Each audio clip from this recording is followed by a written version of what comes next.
Di kerajaan yang penuh kebahagiaan dan kegembiraan, raja dan ratu hidup. Mereka hanya memimpikannya satu hal, memiliki anak. Ketika mereka sudah kehilangan semua harapan, putri mereka lahir. Dia sangat manis dan cantik. Pada kesempatan ini, sebuah perayaan besar diatur, dan banyak tamu diundang ke istana, di antaranya adalah para penyihir yang baik. Mereka mendapat sambutan yang paling hangat dan ramah. Tetapi raja dan ratu membuat kesalahan besar, mereka lupa mengundang penyihir lain.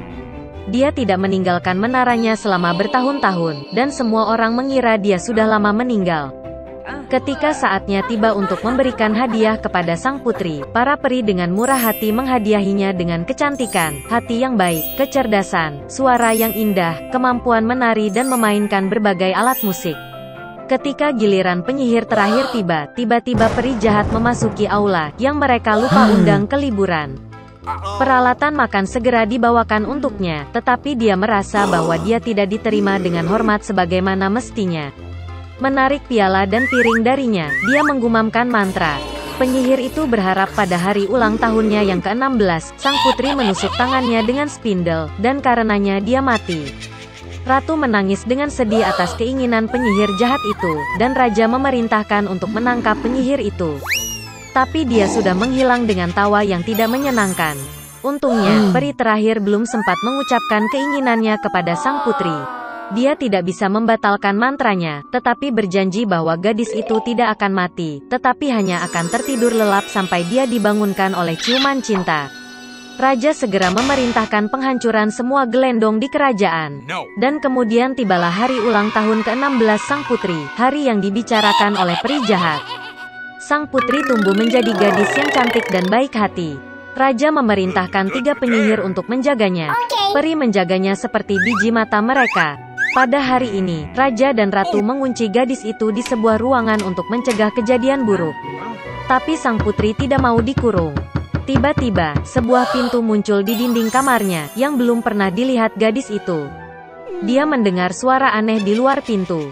Terbakar rasa ingin tahu, dan tidak tahu apa yang menunggunya, gadis itu memasuki dirinya.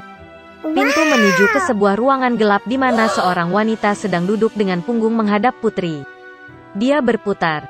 Gadis itu belum pernah melihat poros seumur hidupnya.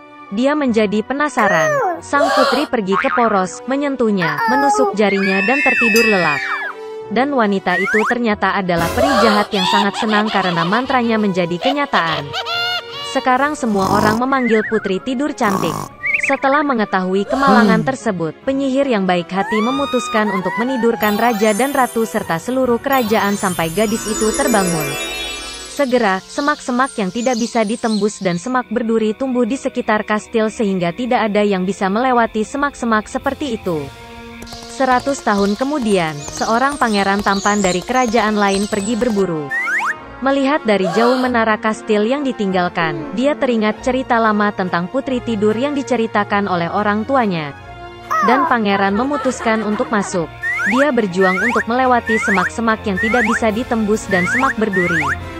Namun pada akhirnya, sang pangeran mendekati gerbang kastil yang ditinggalkan. Dia berjalan mengelilingi seluruh kastil, dan melihat ke ruang tahta. Di sana pangeran melihat raja dan ratu sedang tidur. Kemudian, di salah satu kamar, dia melihat putri tidur. Dia sedang tidur di tempat tidur yang dihiasi bunga. Pangeran pergi ke tempat tidur, menatap putri cantik itu, dan merasakan cinta memenuhi hatinya. Dia tidak bisa menahan diri dan mencium putri tidur. Dan pada saat itu, dia membuka matanya dan melihat seorang pangeran tampan. Raja dan ratu juga terbangun, seperti halnya seluruh kerajaan. Mereka sangat gembira, dan untuk menghormati kedua mempelai, pernikahan terindah yang pernah ada di dunia segera diatur. Sejak itu mereka hidup bahagia selamanya. Suatu ketika ada seorang wanita yang tidak memiliki anak. Dia pernah pergi ke penyihir yang baik untuk meminta bantuan. Wanita itu berkata bahwa dia sedang memimpikannya seorang anak. Penyihir itu memberinya benih, dan memerintahkan untuk menanamnya di dalam pot bunga. Wanita itu sangat senang, berterima kasih kepada wanita tua itu, dan pulang ke rumah. Di rumah, dia menanam benih, menyiraminya, dan mulai menunggu dengan sabar. Segera sebuah bunga besar yang indah, seperti tulip, tumbuh di dalam pot. Ketika kelopaknya terbuka, ada seorang gadis kecil di dalamnya. Dia sangat kecil, tidak lebih dari 1 inci. Karena itu, wanita itu memanggilnya Tumbelina. Suatu malam, ketika Tumbelina tertidur lelap, seekor katak besar naik ke jendela rumah, basah dan jelek.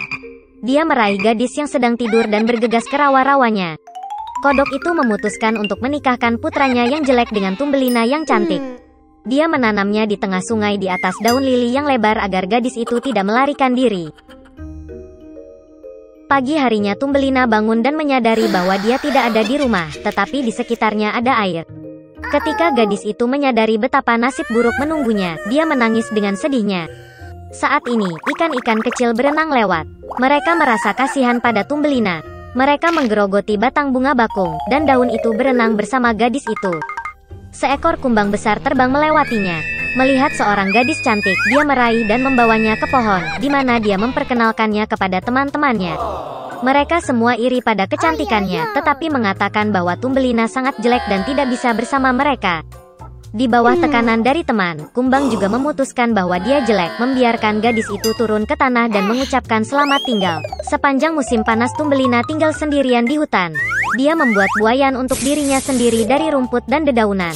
Dia makan serbuk sari dan embun, berjemur di bawah sinar matahari dalam cuaca cerah, dan bersembunyi dari hujan di bawah daun besar burdok. Tapi segera hujan dan angin dingin datang.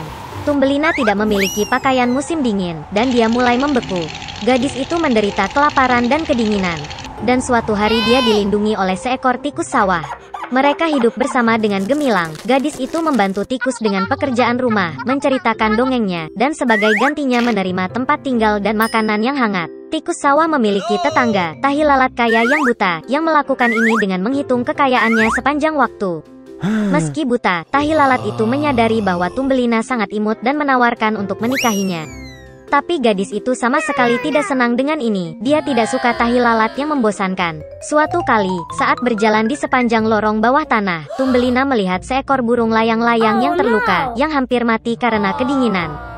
Sepanjang musim dingin dia merawat burung yang sakit itu dan pada musim semi dia menyembuhkannya. Sebelum pernikahan, Tumbelina meminta tikus untuk membiarkannya naik ke atas untuk mengagumi matahari. Ketika dia keluar dari lubang tikus, dia melihat seekor burung layang-layang yang dia sembuhkan. Tumbelina mengeluh kepada burung itu bahwa dia dipaksa menikah dengan tikus tanah yang jahat dan tinggal bersamanya jauh di bawah tanah. Burung layang-layang itu mengundang gadis itu untuk terbang bersamanya ke negeri yang hangat, dan dia setuju. Dia segera mengucapkan selamat tinggal kepada tikus, naik ke burung layang-layang, dan mereka terbang pergi.